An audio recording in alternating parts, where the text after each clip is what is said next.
I like him. He's a good man. He is not a racist, I can tell you that. He's a good person. He actually gets a very unfair press in that regard.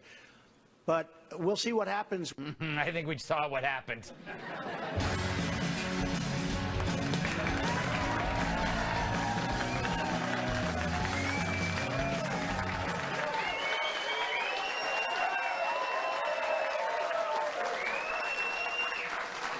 Thank you, my beloved fans. All right, another Friday, another one bites the dust. Trump officials are starting to look like Dodgers fans. Everyone leaving early to beat the traffic. This time, Chief Strategist Steve Bannon, here he is, leaving the building.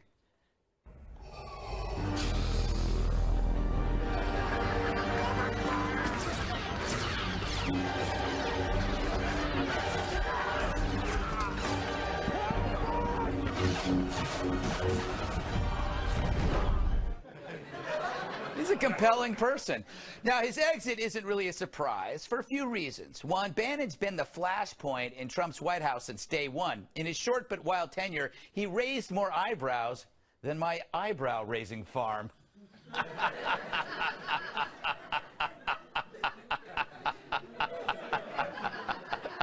The worst joke in human history, and I wrote it. Most recently, Bannon gave a wild interview to a left-wing magazine, and then he claimed he thought it was off the record. I don't know. That decision smells fishier than the bib collector at a crab shack. That was better. That was better. Marginally better. My gut tells me that whole thing was planned to give Mr. Trump the justification for dropping him. Plus, after this week, they needed to do something. And last but not least, General John Kelly's the chief of staff now, and he had to get things under control. And according to some press reports, Bannon's position was under review by the general, and that's never good. But the upside, the White House lost its chief strategist, but cable news might have gained a new host. I can see it now, the Bannon cannon. Right after Mooch and Company. Mooch and Company. Right after Morning Spicer. Right after Rinse and Repeat. Right after Flynn Lose or Draw. I just created a whole new lineup. What's that network called? I don't know. So, Trump should Trump replace Bannon? And who should he replace him with? Personally, I think he should replace this fiery character with someone more soothing and less incendiary. I'm thinking Ted Nugent. Yes, that'll work out.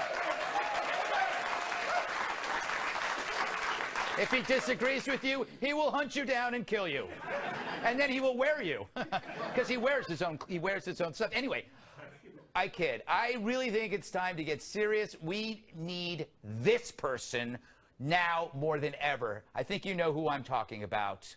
It's Friday, Friday, gotta get down on Friday. Everybody's looking forward to the weekend. Friday, Friday, getting down on Friday. That is my punishment for you. That will be stuck in your head for the next 2 days. Period. Shall we welcome tonight's guest? I think we should. He's so tough, his tattoos have tattoos. Retired Special Forces Master Sergeant Terry Schappert. She goes by one name because that's all she needs. It's Kennedy, host of Kennedy on Fox Business. This cat has 9 lives and she hates all of them. Co-host of the Fox News specialist, Katherine Timpf. And the Parthenon is his shoebox, former bodyguard and my massive sidekick, Tyrus. All right. Terry. Sir. The conventional wisdom of Steve Bannon, he's the Dark Knight, he's an awful person. I'm skeptical of mob thinking. When everybody thinks the same thing, I think, there's something else going on here. What if he's just a great guy? By the way, always take a step back when the mob is doing that. So that's what has to happen right now. Yeah. I got to say this about Breitbart. You know, what bothers me about the whole Bannon thing is everybody bought into, he's a racist. Really? David Webb, our friend.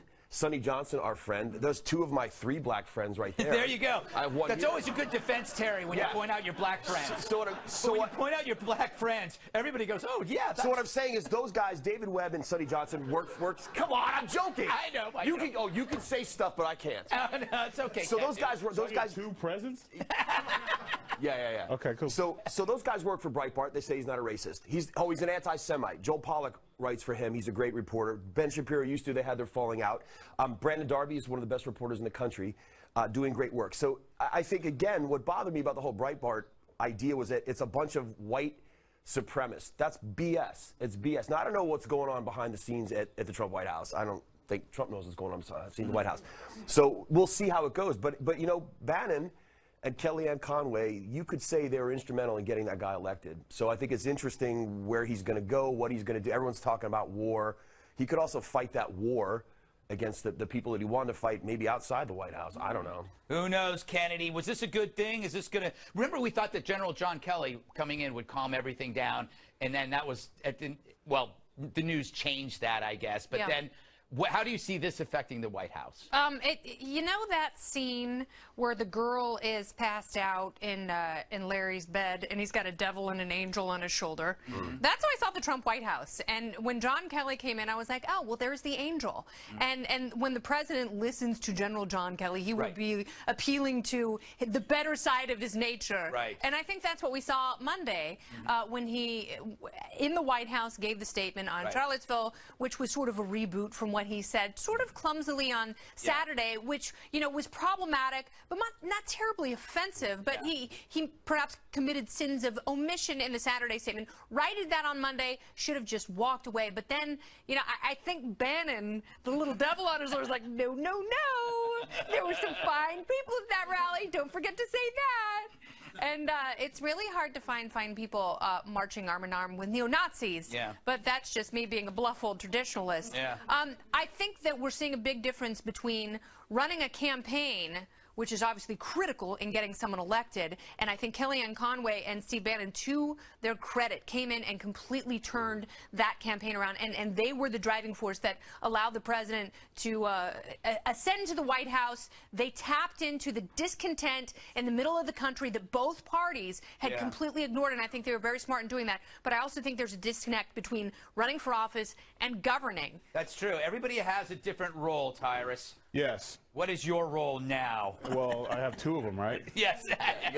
Look, I took it, like I said, I didn't say much all week about it because the first, when Trump came out and he said what he said the first thing, I think, I didn't have much problem with it. Maybe he should have listed stuff, but I thought it was just naturally assumed that white supremacists were bad, so I didn't, you know, so I kind of gave him a pass on that.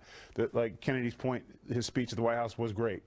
I think we're missing the point is that, unfortunately, and this is Donald Trump's fault, his feud with the media clouds his judgment, and he gets into, and you can see when he gets upset, and he feels he has to fight to prove every point he makes, to the point where he ends up talking about one point. He fell for the media. They lay traps. I've been in entertainment, sports for a long time. Media always lay traps. You lose a game, they try to get you to say the wrong thing. Right. Trump made an omission on the first thing, so they had their trap. They laid their trap, and because him, and if you don't hear all the stuff, because they were screaming at him, so he started fighting back, and then he started to defend his point. And his point, instead of talking about what he needed to be, the encompassing of how we all should be band together against anybody who preaches hate, he couldn't get there because his hatred and his back and forth and one-upsmanship with the media has hurt this country. So he needs to find a way to he's got to let it go. He can't win that fight. You cannot win that fight with the media because they're always going to be digging for questions. They're not going to let go. And he literally, and this happens, he's won some, he's embarrassed them, he's made them look bad. This time they got him, and they got him good at the expense of the country. Yeah, good point. Yeah, man.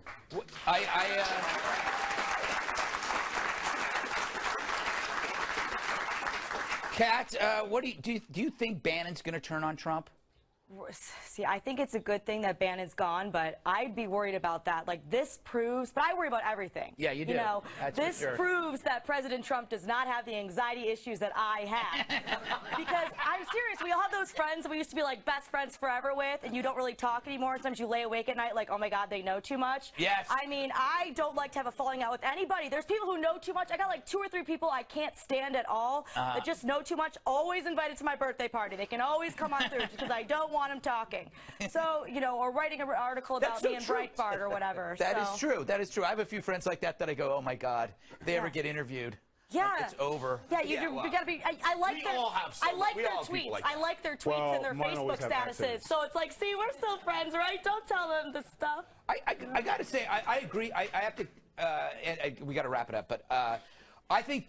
Yeah, Tyrus, Trump could have done a better job, but I think the media knows how to bait him, and he lost his cool. Yeah. And when he loses his cool, he becomes a 70-year-old grandpa who's yelling at his kids for playing on the lawn and forgets what it's really all about. And it's frustrating because at this point now, the dude's got to know better. Like, here's the other thing. It's never been about Trump. It's not about Trump. It's about kind of the agenda that he ran on, and that's still there. You know what the thing, and also, expecting a moral pronouncement from Donald Trump is like demanding the Gettysburg Address from a jar of mustard.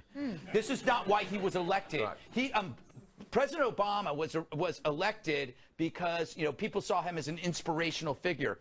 Trump is a businessman. I didn't come to him for moral support. Right. And so when he's up there, I don't think he knows how to do that. When they said, can you heal a nation? He's like, no, I can't heal a nation. What are you asking for? But I can tell you about how good my poll numbers were. Yeah, yes. But, you know, I mean, I was looking back this week at some of the statements presidents had made in the face of tragedy, and you think about those defining moments. And could you imagine Ronald Reagan just losing his mind when the space shuttle exploded? Yeah. And if he went after, like, hashtag fake news? And yeah. The only thing is, though, I mean, you know, this contentious relationship is so beyond repair that there's nothing. I think that what he did was perhaps a mistake, but it became a nuclear explosion, and I think that's the way it's going to be. The media has grabbed onto that string from a sweater, and it's just going to keep pulling and pulling and pulling and pulling until there's no sweater left.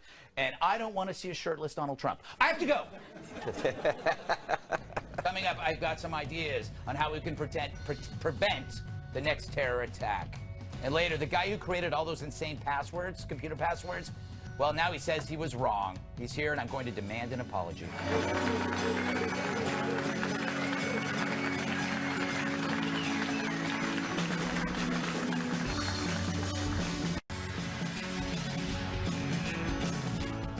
Another terror attack, this time in Barcelona. A car ramming a crowd. Same tactic used many times before. It's common because it's easy, and also because we've hardened other targets. It's a tragic byproduct of our own progress in preventing larger horror.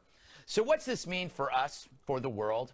As always, we need more intelligence and surveillance and cooperation, meaning we have to stop seeing security and freedom as competing forces, and instead see them as siblings helping each other out. Freedom and security go hand in hand.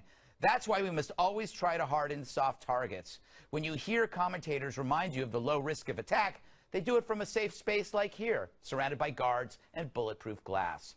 Which makes me wonder, why are we so special and you aren't? Security as an industry should be bigger than technology or media. If you can major in physics, you should be able to major in security. But I fear it may be too late.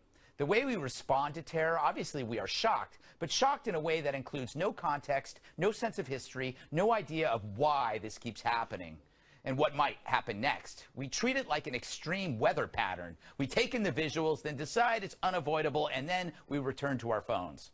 And the media, hell, they get more outraged over statues which don't even move. Terror moves. We've taken our eye off the ball, and I fear what comes next. What will the next 9/11 be? The kind of spectacle we refuse to fathom. When terror and technology wed, we will ask ourselves how this could happen and see this terrible period now as the good old days.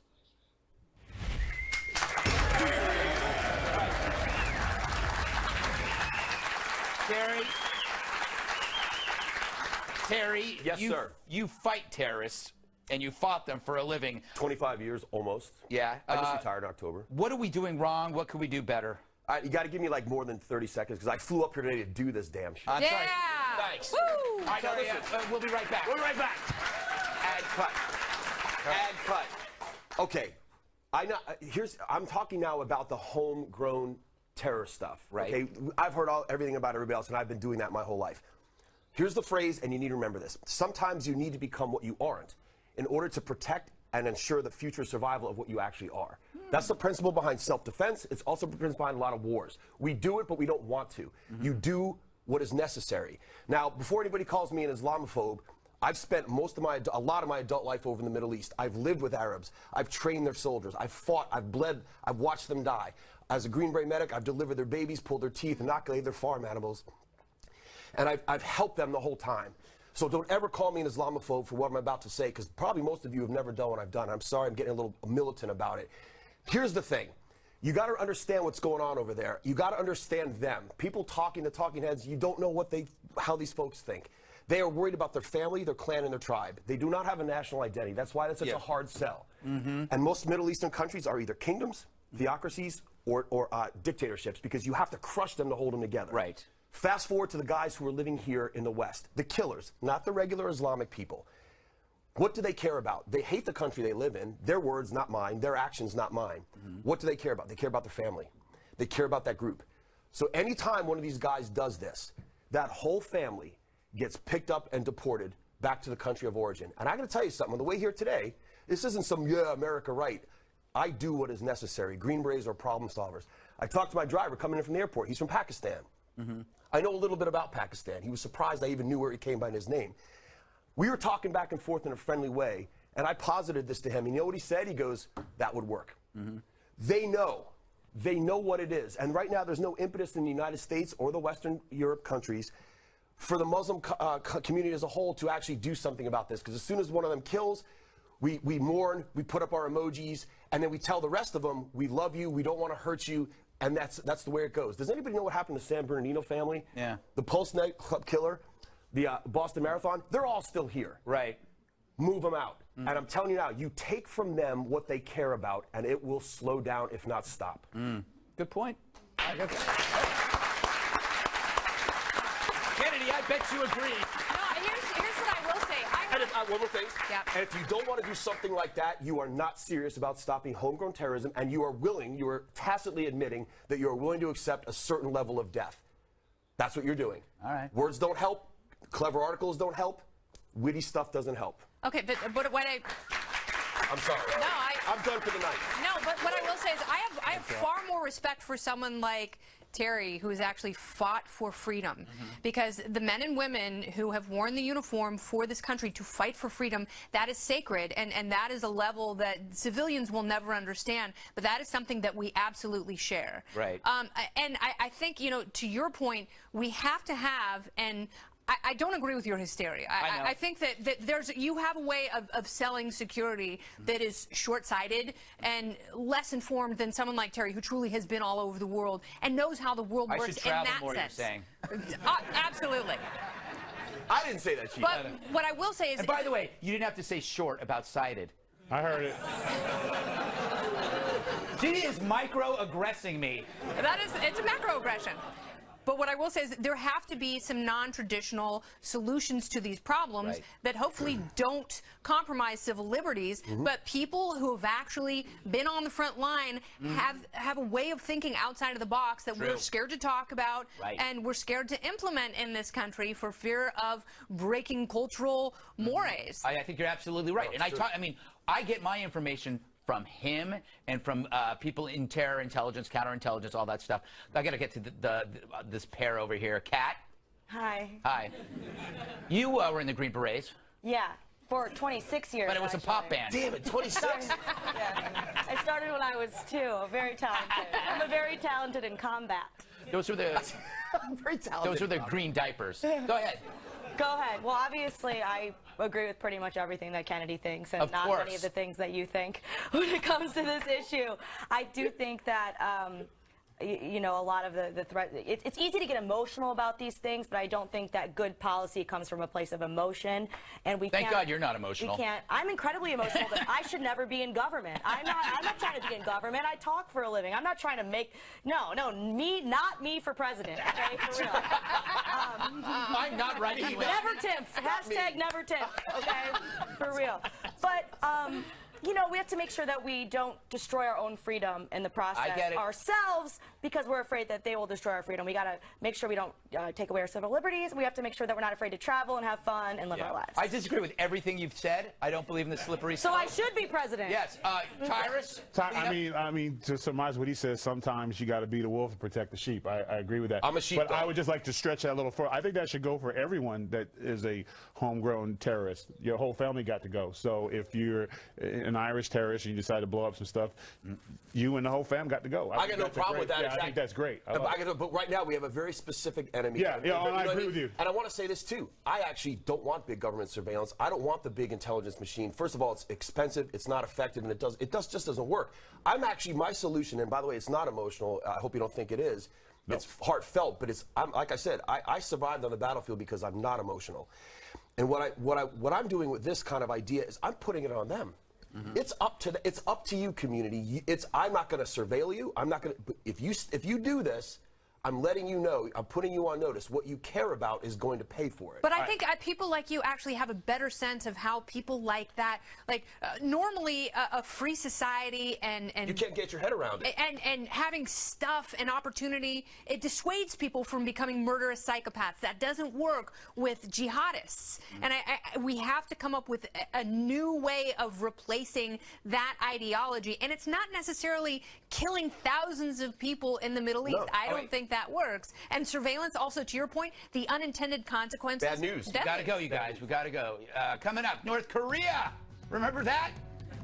They backed down on threats to bomb Guam. Maybe the president's fire and fury tough talk wasn't so nutty after all.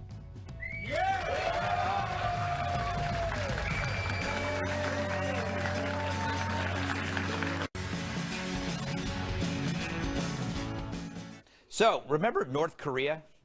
Wasn't it maybe 9 days ago that we were going to war? What happened? Well, obviously the news. And as coverage shifted to domestic strife, North Korea blinked. Kim Jong-un backed down on his threat to launch missiles at Guam. Perhaps because of this. North Korea best not make any more threats to the United States. They will be met with fire, fury. Fire and fury. There you go. Which actually sounds kind of sexy, like a movie featuring my two favorite actors. In a world of unhinged leaders and rogue nations, he made the ultimate promise to confront evil. They will be met with fire, fury, and frankly, power. But the world didn't know his secret plan. They were former Las Vegas acrobats. Now they're the president's most trusted undercover agents. Richard Grieco is Ray Fire. Stephen Baldwin is Jack Fury. They are Fire and Fury. And they've got the power to save Earth from annihilation. With a special appearance by Robbie Rist as Cousin Oliver. Fire and Fury. Cirque du No Way, Kim J.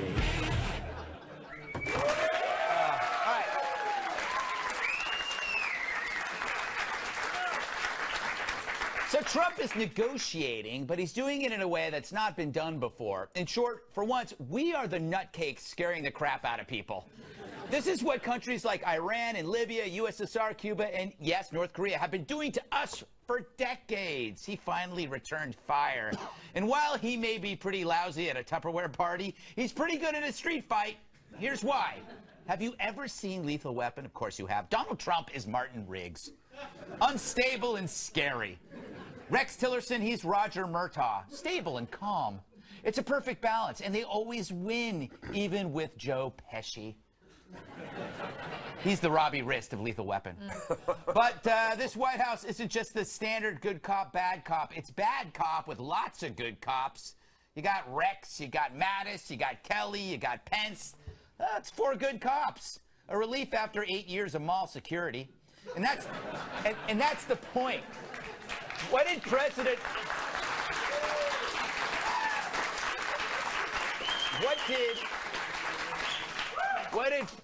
Obama say to Donald Trump as he left? Hey, by the way, watch out for North Korea. Okay, thanks, bye. Seriously, Obama drops a bombshell and splits. He's like a cable guy who leaves your apartment after clogging the toilet. I hate that. They always do it in my bathroom. But at least Trump's made some progress. He already got 3 factions, China, Russia, and America, to agree on sanctions. That's rare. The last time Russia, China, and the U.S. agreed on anything was that Katy Perry's last album sucked. Tyrus. Was Trump right to talk tough on North Korea? Do we have a cause and effect here, or am I just correlating? My 3-year-old daughter, I would let her talk tough to Korea. I mean, he's been doing this for so long, you know, and I think probably the reason why he backed down is he probably got upset because he wasn't on the news. What did he say this week? Nothing. They're talking about some other.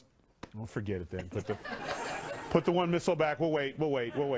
Yeah. Sweeps is coming up. Yeah. No, they didn't bomb anything. Crazy. I get the sense, Kat, that maybe we need 2 presidents, like mommy and daddy, or 2 daddies, or 2 mommies. I don't care because I'm really open.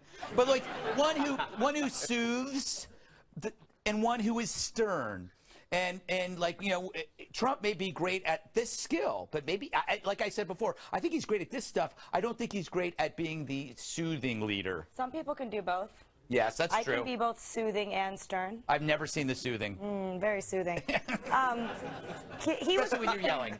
He was going to back down anyway, okay? I mean, the choice was either so I can do this and I can get blown to smithereens, or I cannot and I won't. That's the easiest decision you could ever hope to face in your life. Ever. I don't know. Other decisions are way harder. Other ones, like, do I get the good bagel place that gets my order wrong sometimes, or like the okay bagel place that always gets it right? Now that's a toughie. Yeah, it is tough. But to your point, this is the first time in a long time that he's been put in that position. We had to make that choice. Yeah, I think that's what I was wondering. Kennedy, do you think that this is a different approach?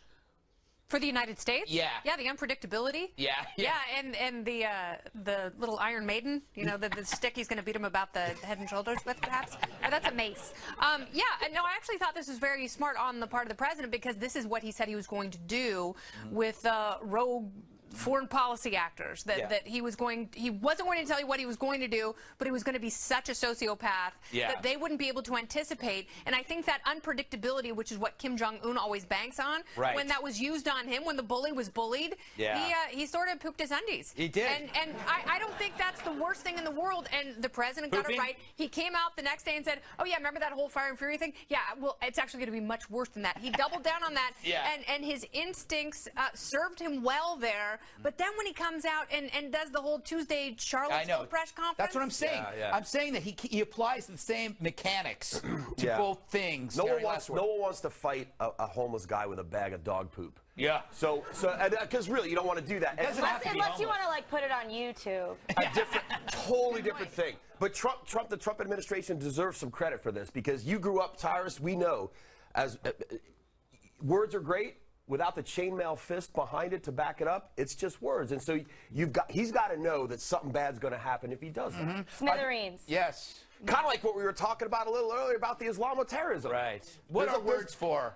Yeah, it's great to talk. Apparently to get you in trouble and lose jobs. Words for. All right. Is that great. Missing persons? Missing persons. Yes.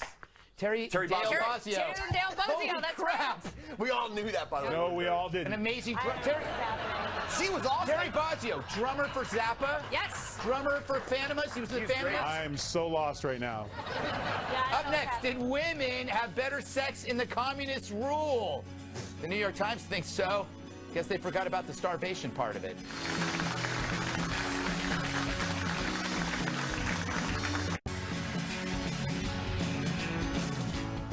At least the sex was good, even if there was no food. That's the message of a horrendous New York Times piece which snuck under the radar last week, titled, Why Women Had Better Sex Under Socialism. Its author takes its proof from women living under communist rule in the Eastern Bloc, writing, quote, although the communists never fully reformed domestic patriarchy, communists women enjoyed a degree of self-sufficiency that few Western women could have imagined. So never mind the waiting in line for toilet paper. Stalin was ahead of his time in gender equality. And also death. which would make it comical that better sex somehow cancels out the horrors of communism, except that the numbers of dead make the article profoundly obscene.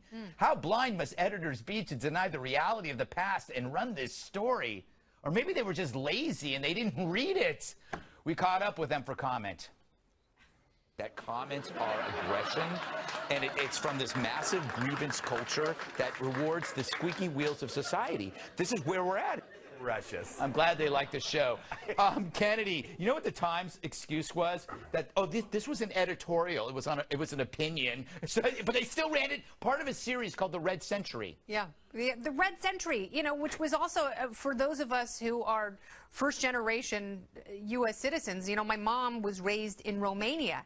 It was a bummer of a place. Living under the Soviet Union, it was awful. And, you know, sure, maybe the Ceci times were great because you didn't have any freedom or money or opportunity to do anything else. Exactly. Don't you think people would rather have, I don't know, had children and lived longer and had some sort of economic mobility instead of being persecuted and killed for their national background or their sexual preference? It's crazy. But they were so equal. This was great, you guys. Thanks, communists. Yeah. Kat, I would say this was the worst thing ever in the New York Times, but I remember they still published Paul Krugman. Yeah. No, it was pretty bad. There was a line that said that, you know, Western women were having less sex, even though the people under communism were waiting in toilet paper lines. Yes. So they were probably meeting tons of dudes in the toilet paper lines. I don't know. Like, I don't care. Socialism means you have to wait in lines for toilet paper. Capitalism means I can press a button on my phone and, like, toilet paper appears at my door magically. So that's amazing. Who cares about sex? That's great. Yes. I'm worried about your obsession with toilet paper, though. Hey, Tyrus. Hey, Greg. What do you make of this justification? Oh, this is actually, you know what, man? I 110% support this thing because it's real. I don't know how many on this panel have been broke, but I have been. Yes. And I've also had missed meal cramps. And the one thing that makes it go all the way is free sex. So, and it's the greatest 20 minutes of your life. It's a roller coaster. It's candy. It's fun. Nothing else matters. You worry about the lights being off and the car's not starting. But for these 10 or 6 minutes, we're going to have a blast. And I don't care where you are in the world, whether you're starving, you're on a deserted island, one thing makes it better. Some sex. I mean, it's just, so, Last you know. word, Terry. Last word, Greg. I think it's time. It's time to bring it back. Ask me right now about what I think of that article. What do you think of that article? Yeah. There you go. Communism is awesome for your love life. Yeah, there you go. But Starvation is too. Yeah. All right, up next. The guy who made computer password requirements harder than calculus has now changed his mind. I can't wait to tell him how he's made me nuts.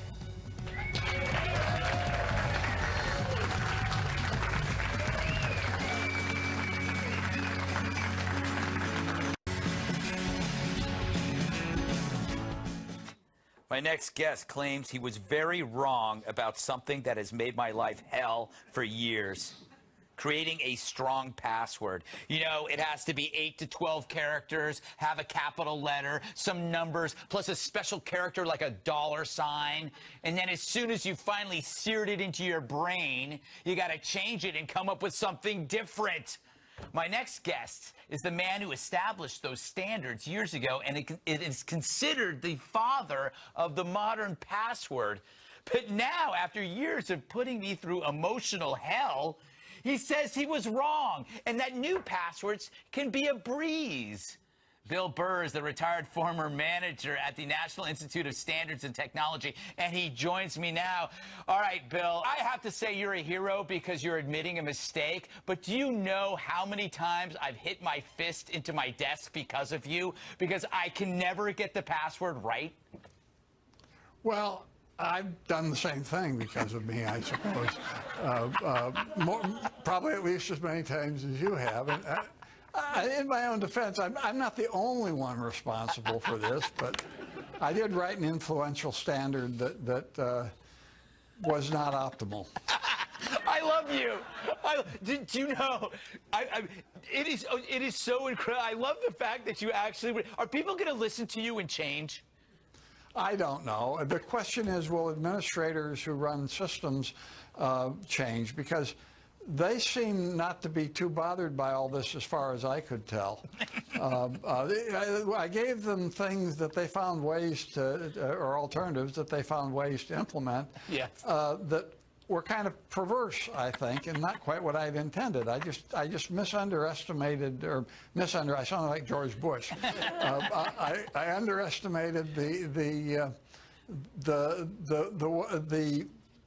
way things would evolve and the perversity of people setting these things up. Yeah, you know what it was? It is so hard to put all that stuff together to come up with, like, Greg is super awesome and excellent by using all these characters, when in fact all you really had to do was just write a long sentence with words like, Lou Dobbs is so hot in a Speedo. If you do that, that's all you need to do, right? I mean, all you have to do is a sentence, right? Yes, that would be pretty good. Yes. You know, it's easier to remember. It takes a little longer to type. Yeah, yes. But I would never forget that. On the other hand, if they make you change it every 90 days, it would still be annoying. Yes, that's true. So are you saying that it's even pointless to change a password? I'm saying that that's overrated. I won't say it's never pointless. Okay. Okay, we have a lot more research now than we did when I did this thing in 2003. Cormac Hurley's got Microsoft Research. Paul Van Oorschot's a professor at Carleton University. Right. And these people have done a lot of research on the passwords people actually use and come up with, and how it plays out in real practice. And frankly, while there was a little bit of stuff available in 2003, I was mostly just guessing about the effects these things would have. You were guessing. All right, last question. I came up with a good password system for myself. It consists of your name, your favorite body part, what I do on a first date, and how old I look. So my password would be Greg's Pecs Yoga 27. Well, that sounds pretty good. Yes, thank you. Thank you. Bill, thank you. And thank you for being so honest. And I hope people listen to you and we no longer have to go through this extremely stressful exercise every month. It really is hard on all of us. But well, NIST has issued some new guidance that is more relaxed about these things, and hopefully people will follow it. Excellent. Thank you, sir. All right, final thoughts are up next.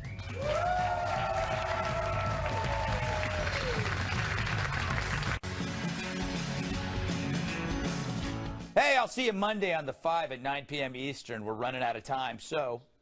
What you wanted to say all show, but haven't had the chance to say, so here's your chance to say it. Right now.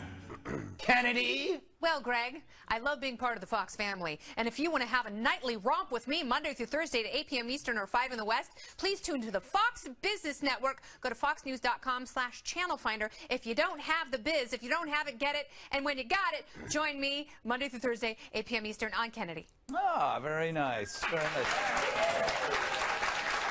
Terry? Hey guys, I want you to know that we lost a Green Beret a couple days ago, Sergeant Aaron Butler from my old unit, 19 Special Forces Group. I want to thank his family for giving him to the regiment and to the country, and I will see you in Valhalla, brother. Thank you. All right, Tyrus. Well, as you know, I have a part-time job in hell and on Preacher, so if you guys can check that out on AMC, that would be cool. And oh, yeah, for those of you that watch Impact, all one of you, I'm not doing it. I'm on my holdout, so I'm enjoying myself doing my real work. Enough said. Oh, Wrestling Feud. I don't know what Impact is, but I'm going to... No one else does either. I think it's aerobics. I love Impact aerobics. Oh, yes. I have all the tapes. Kat? I cannot fall asleep anymore unless I'm watching a show about a murder. I don't... You know what? That's called forensic files disorder. I have the same thing. Or deadly women, or women who kill, Yes. I know. Nightmare Next Door, or there's a whole host of options. Oh, wives with knives. There's a lot more opportunities for women who murder people to get on TV than men. You know why? It's because the narrator is so soothing. Yeah, Peter. His name's Peter. Yeah, Jennifer Stevenson. Yeah. Wait, does Murder, She Wrote count? Yeah, no. Damn. No. Oh, God, I'm good. All right. Special thanks to Terry Schappert, Kennedy, Bill Burr, Katherine, Tyrus, our studio audience. I'm Greg Gutfeld. I love you, America.